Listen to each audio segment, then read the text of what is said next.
Hello! Once again, it is time for another chapter of The Hiding Place. We begin today with chapter 11, The Lieutenant.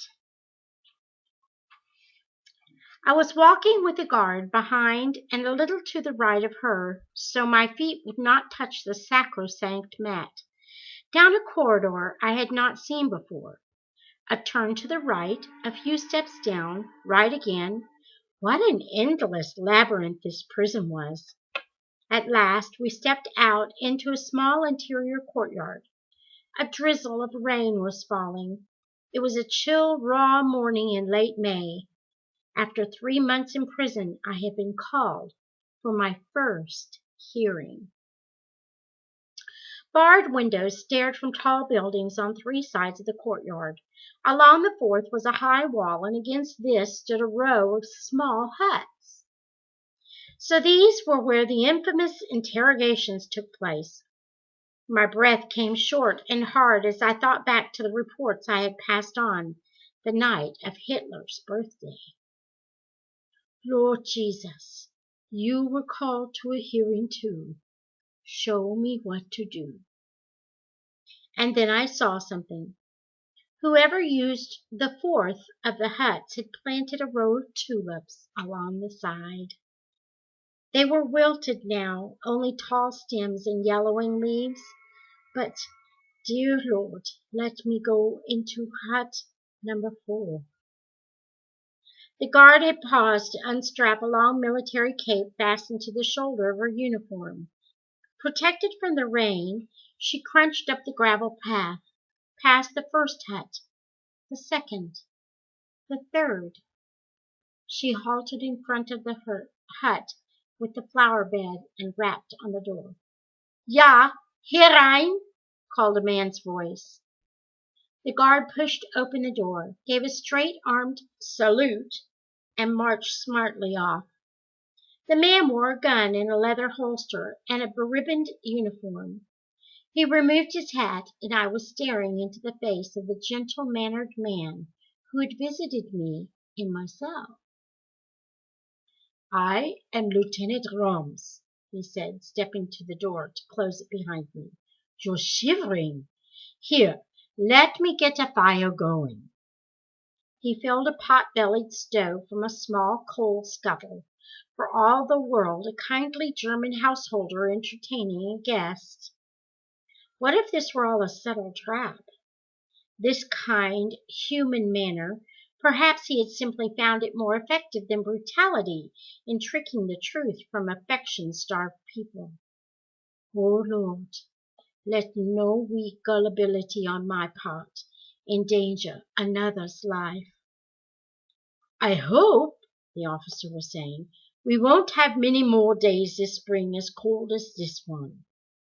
He drew out a chair for me to sit on. Warily, I accepted it. How strange, after 3 months, to feel a chair back behind me, chair arms for my hands. The heat from the stove was quickly warming the little room. In spite of myself, I began to relax. I ventured a timid comment about the tulips. So tall, they must have been beautiful. Oh, they were! He seemed ridiculously pleased. The best I've ever grown. At home we always have Dutch bulbs. We talked about flowers for a while, and then he said, I would like to help you, Miss Timbone, but you must tell me everything. I may be able to do something, but only if you do not hide anything from me. So there it was already. All the friendliness, the kind concern that I had half believed in, all a device to elicit information. Well, why not? This man was a professional with a job to do, but I, too, in a small way, was a professional. For an hour he questioned me, using every psychological trick that the young men of our group had drilled me in. In fact, I felt like a student who is crammed for a difficult exam and then is tested on only the most elementary material. It soon became clear that they believed the Bayeux had been a headquarters for raids on food ration offices around the country. Of all the illegal activities I had on my conscience, this was probably the one I knew least about. Other than receiving the stolen cards each month and passing them on, I knew no details of the operation. Apparently, my real ignorance began to show. After a while, Lieutenant Rom stopped making notes of my hopelessly stupid answers. Your other activities, Miss Tambone. What would you like to tell me about them? Other activities? Oh, you mean you want to know about my church for mentally retarded people. And I plunged into an eager account of my efforts at preaching to the feeble-minded. The lieutenant's eyebrows rose higher and higher. What a waste of time and energy, he exploded at last. If you want converts, surely one normal person is worth all the half-wits in the world. I stared into the man's intelligent blue-gray eyes. True National Socialist philosophy, I thought. Tulip bed or no.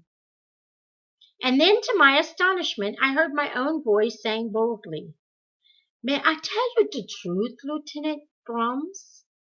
Lieutenant Brahms? This hearing, Miss Tambone, is predicated on the assumption that you will do me that honor. The truth sir, I said, swallowing, is that God's viewpoint is sometimes different from ours. So different that we could not even guess at it unless he had given us a book which tells us such things. I knew it was madness to talk this way to a Nazi officer, but he said nothing, so I plunged ahead. In the Bible, I learned that God values us not for our strength or our brains, but simply because he has made us. Who knows, in his eyes, a half-wit may be worth more than a watchmaker or a lieutenant. Lieutenant Rom stood up abruptly. That will be all for today. He walked swiftly to the door. God! I heard footsteps on the gravel path. The prisoner will return to her cell. Following the guard through the long corridors, I knew I had made a mistake. I had said too much. I had ruined whatever chance I had that this man might take an interest in my case. And yet the following morning it was Lieutenant Roms himself that unlocked my cell door and escorted me to the hearing.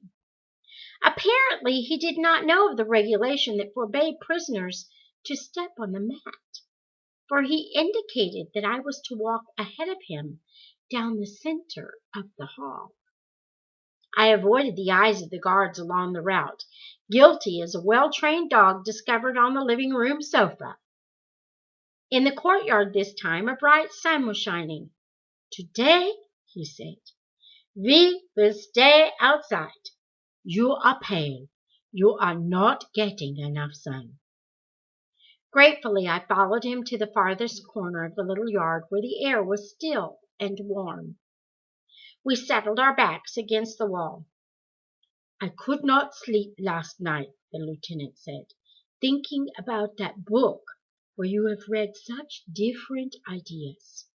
What else does it say in there? On my closed eyelids the sun glimmered and blazed. It says, I began slowly, that a light has come into this world so that we need no longer walk in the dark. Is there darkness in your life, Lieutenant? There was a very long silence. There is great darkness, he said at last. I cannot bear the work I do here.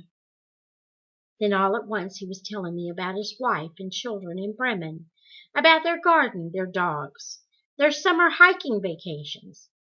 Bremen was bombed again last week. Each morning I ask myself, are they still alive? There is one who has them always in his sight, Lieutenant Rams. Jesus is the light the Bible shows me. The light that can shine even in such darkness as yours. The man pulled the visor of his hat lower over his eyes. The skull and crossbones glinted in the sunlight. When he spoke, it was so low I could hardly hear. What can you know of darkness like mine? 2 more mornings the hearings continued. He had dropped all pretense of questioning me on my underground activities, and seemed especially to enjoy hearing about my childhood. Mama, father, the aunts. He wanted to hear stories about them again and again. He was incensed to learn that father had died right here in Scheveningen. The documents on my case made no mention of it. These documents did answer one question, the reason for solitary confinement.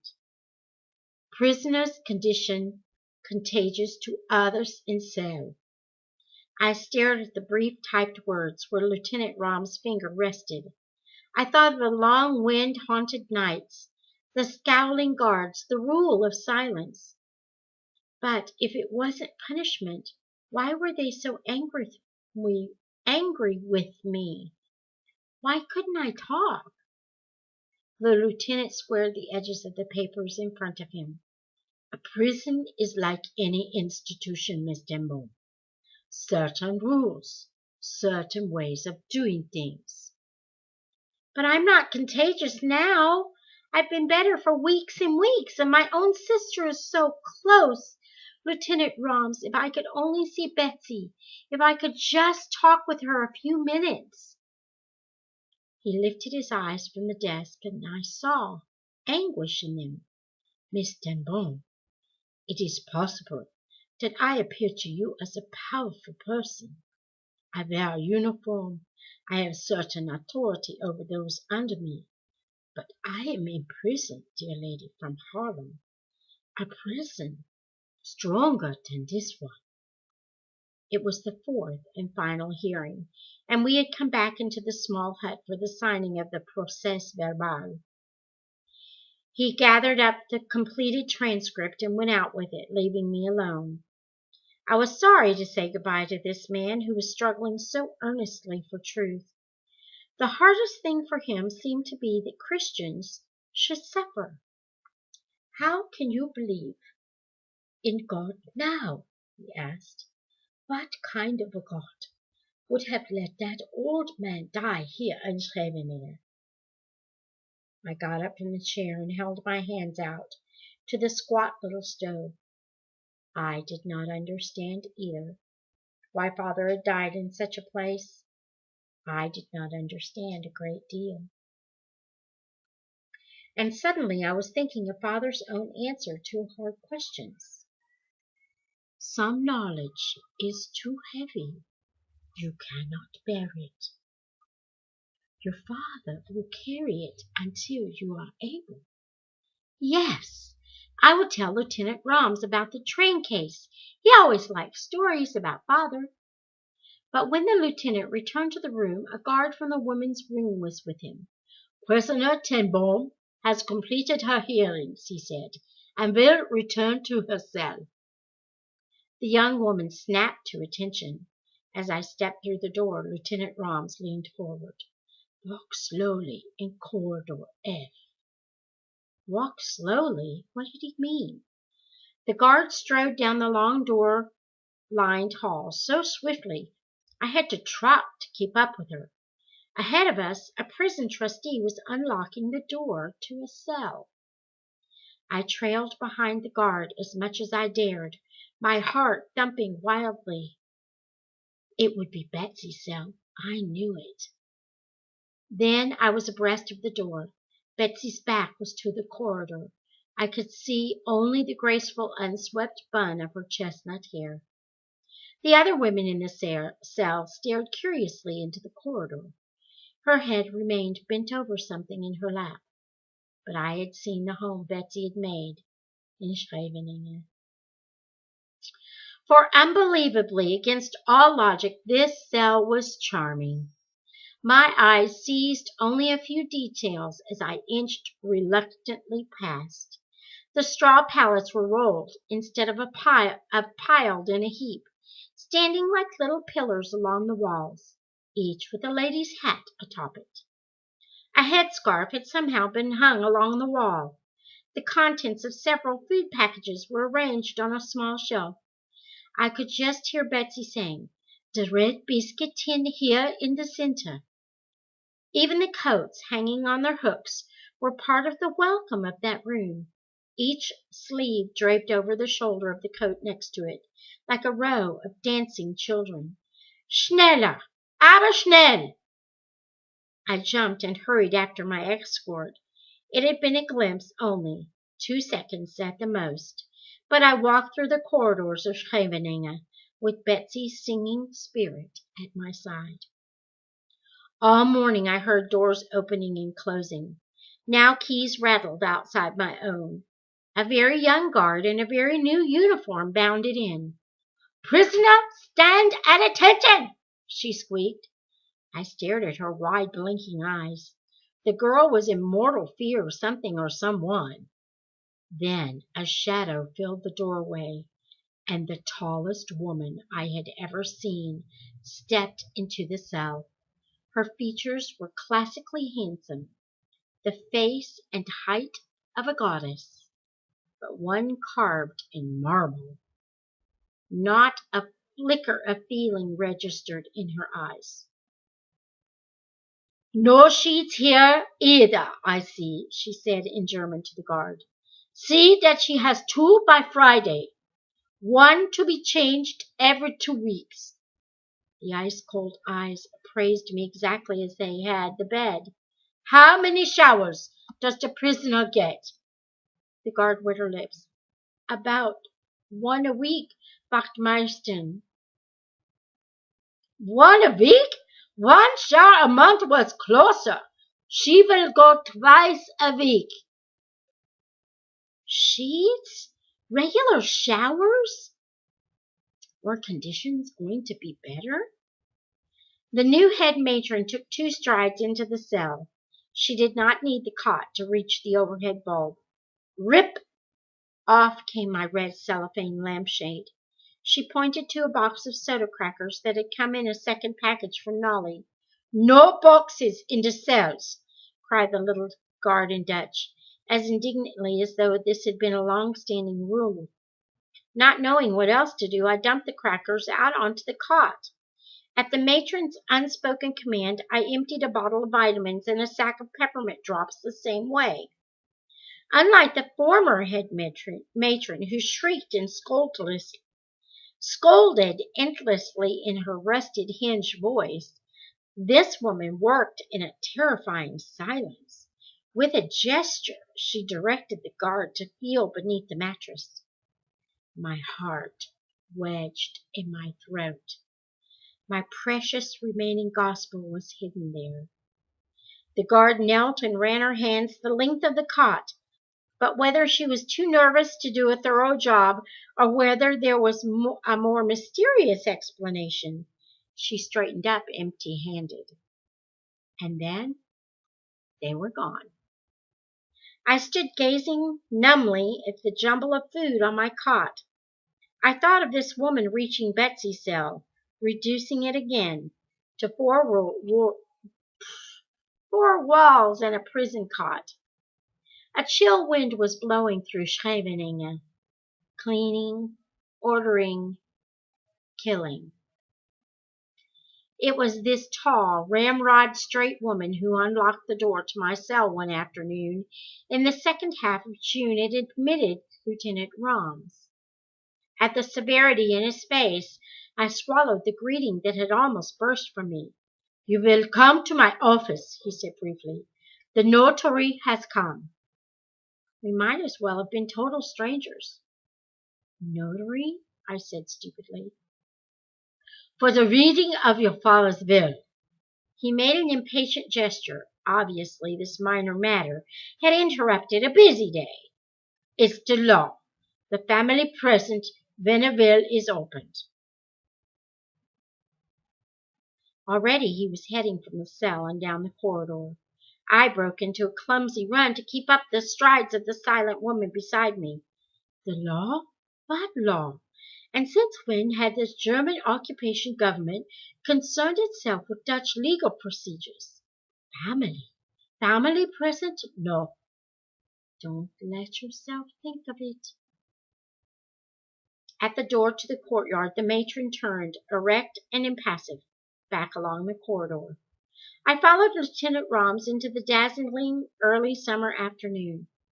He opened the door for me into the fourth hut. Before my eyes adjusted to the gloom, I was drowning in Willem's embrace. "Corey! Corey, baby sister!" It was 50 years since he had called me that. Now Gnarly's arm was around me too, the other one still clinging to Betsie as though by the strength of her grip she would hold us together forever. Betsie? Gnarly? Willem? I did not know which name to cry first. Tine was in that little room too, and Fleep, and another man. When I had time to look, I recognized the Harlem notary, who had been called in on the watch shop's few legal consultations. We held each other at arm's length to look. We babbled questions all at once. Betsie was thin and prison pale, but it was Willem who shocked me. His face was gaunt, yellow, and pain-haunted. He had come home this way from Scheveningen, Tina told me.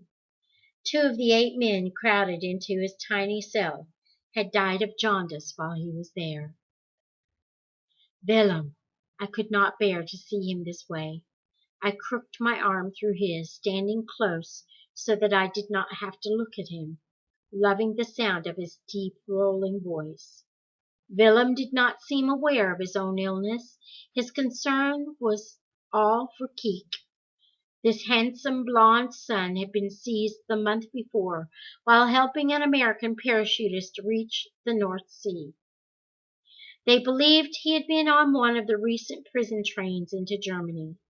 As for father, they had learned a few more facts about his last days. He had apparently become ill in his cell and been taken by car to the municipal hospital in The Hague. There, no bed had been available. Father had died in the corridor, separated somehow from his records, or any clue as to his identity. Hospital authorities had buried the unknown old man in the pauper cemetery. The family believed they had located the particular grave. I glanced over at Lieutenant Roms. He was standing with his back to us as we talked, staring down at the cold, unlit stove. Swiftly I opened the package that Nolly had pressed into my hand with the first embrace. It was what my leaping heart had told me, a Bible, the entire book in a compact volume, tucked inside a small pouch with a string for wearing around the neck as we had once carried our identity cards. I dropped it quickly over my head and down my back beneath my blouse. I couldn't even find words with which to thank her. The day before, in the shower line, I had given away my last remaining gospel. "We don't know all the details," Willem was saying in a low voice to Betsie, "just that after a few days the soldiers were taken off guard duty at the Baye and police stationed there instead. The fourth night, he believed, the chief had succeeded in assigning Wolf and another of our group to the same shift. They had found all the Jews well, though cramped and hungry, and seen them to new hiding places." "And now," I whispered back, "they're all right now." Willem lowered his deep-sunk eyes to mine. He had never been good at concealing difficult truths. "They're all right, Corey, all except Mary." Old Mary Italy, he said, had been arrested one day walking down a city street. Where she had been going and why she had exposed herself this way in broad daylight, nobody knew. "The time is up." Lieutenant Brahms left his perusal of the stove and nodded to the notary. "Proceed with the reading of the will." It was a brief, informal document. The baillier was to be home for Betsie and me as long as we wanted it. Should there ever be any money realized from the sale of house or watch shop, he knew we would recall his equal love for us all. He committed us with joy to the constant care of God. In the silence that followed, we all suddenly bowed our heads. "Lord Jesus," William said, "we praise you for these moments together under the protection of this good man. How can we thank him? We have no power to do him any service, Lord. Allow us to share this inheritance from our Father with him as well. Take him too and his family into your constant care." Outside, a guard's footsteps sounded on the crunchy gravel walk. And that is the end of chapter 11. Until next time, may the Lord bless you and keep you. May he make his face to shine upon you and be gracious to you. May the Lord lift up his countenance upon you and grant you his peace. Shalom.